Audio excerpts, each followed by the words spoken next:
Hey guys, I'm back with another episode, and today we'll be focusing on supplements. Obviously, we won't go into too much depth as to every single supplement that there is. There's so many supplements out there, and one really has to look at what the definition of supplementation is. Firstly, primarily, before you go once again into what other people say about supplements. There will always be those who are for, and there will always be those who are against. And you kind of have to find the balance in between before you make your mind up. So the first thing that we have to concentrate on is, one, why are we going to make use of supplements? Two, what is the goal? If the goal is, for that matter, to enhance your performance, it has to be done within the boundaries of where you are going. So the question that I was asked on in both Instagram and on YouTube was, what would be safe? Now you can break what would be safe. Let's complete that sentence. What would be safe for an athlete to use? Okay, so firstly, we need to establish what type of sport is going to be partaken in, and secondly, would that sport allow for all forms of supplementation? Because WADA, World Anti-Doping Agency, has kind of regulated supplementation, or for that matter, any form of enhancing supplementation. So, coming back to supplementation, if one then is to partake in a sport such as rugby, which this specific individual then requested me to comment on, then certainly you'd have to make use of supplements that are going to be aligned with WADA, World Anti-Doping Agency. So, to jump right in, there are so many supplements that you can make use of. The most important thing here is to focus on what does the literature say about each of these supplements. Because if you rely on marketing, if you rely on bro science, if you rely on so many other factors other than what the actual literature says, then you're going to be soon out of pocket, for that matter. That's the first thing. So don't only rely on what marketing per se, and then secondly, don't only rely on what your peers say within the gym. So just to recap, one, don't only concentrate on marketing and what your peers say. Two, you have to look at what your actual goal is relative to what you want to do within the functional sport. Then three, supplementation can never replace a good diet. If you're one of those guys that let me get a mass gainer because this mass gainer, for that matter, has got 1,000 calories, and this amount of calories is required for me to bridge that caloric gap in order for me to grow, then you already, one, asking the wrong questions, two, on the incorrect path towards your goal. Because I can assure you, you're never going to get there. Supplementation can never replace a good diet. And then lastly, amongst many other things, but lastly for this post, supplementation can never, ever, ever replace bad habits, complacency, inefficiency when it comes to your training regime. If you are not putting in the effort in the gym, if you're not putting in the effort on the training field, if you're not putting in the effort and the hard work where it counts, you are not going to grow, number one. Number two, you're not going to become as optimized as what you would like. So once again, supplementation is not going to help you. So what would optimize, or for that matter, contribute towards optimizing an athlete, a young athlete, old athlete, whatever age? The first and the most researched supplement would be creatine monohydrate per se. Now, the first question that might come to mind is, what about water retention? So, creatine monohydrate. If you once again asking the question of what about water retention, then this was imprinted into your mind that, one, I need to look good whilst partaking in the sport in order to optimize my function.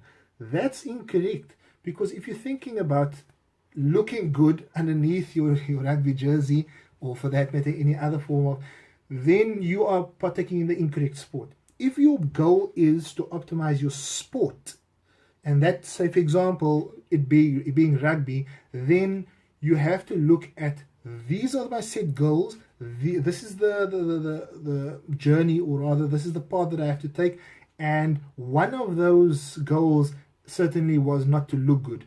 It's naturally found in our bodies. If we are to supplement, look at once again the word, if we are to supplement the natural amount of creatine that's found within our bodies, then we certainly give our bodies a chance to increase the amount of muscle fibers, to strength gains, etc. And obviously contributes all towards protein synthesis and contact sport.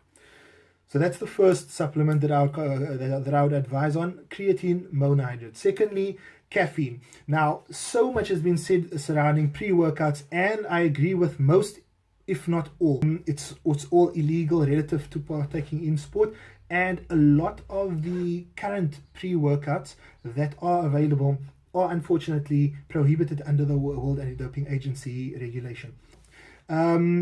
It stimulates mental alertness.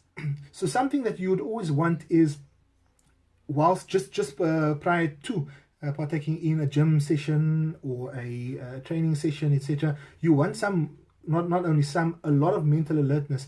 And caffeine does that without the prohibited extracts from other supplements, such as most of the pre-workouts. That would be the second, so caffeine.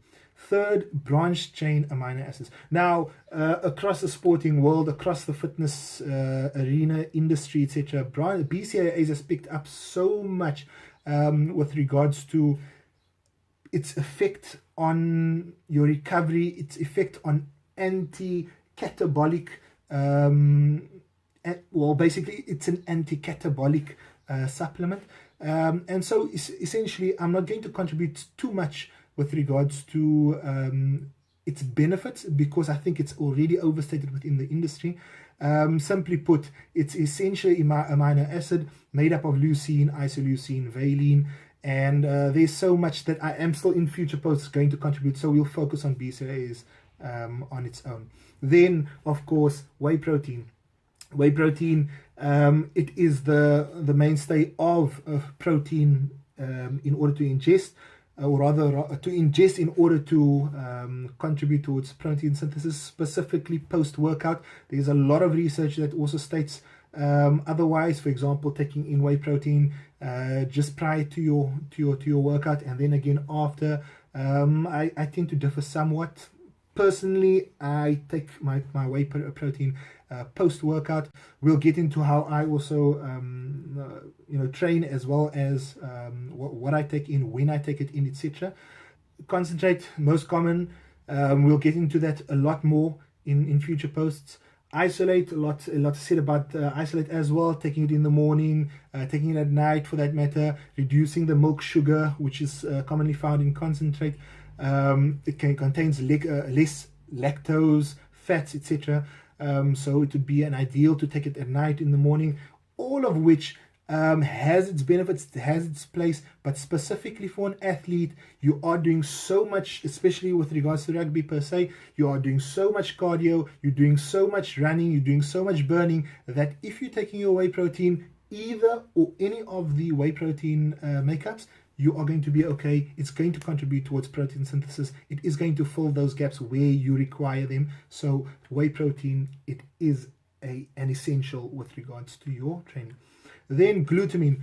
Too much to be said about glutamine, both within the research arena and so much also with outside of that, amongst our peers, etc. What works for me, what doesn't work for you, etc. Like I said in my previous post, everyone is made up differently. But specifically to what the literature says, we're looking at one.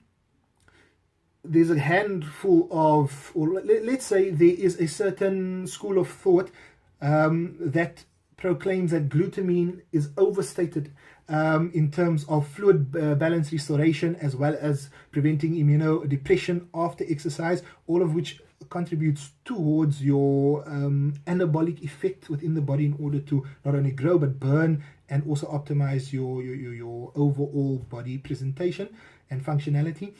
So there's one school of thought that says there's not enough literature to support, and I tend to lean towards. However, there is enough literature, in my personal opinion, to contribute towards saying that yes, it has its place, and yes, it has its effect. There is enough effect that it poses towards contributing towards optimization. And then lastly, but essentially, would be fish oils.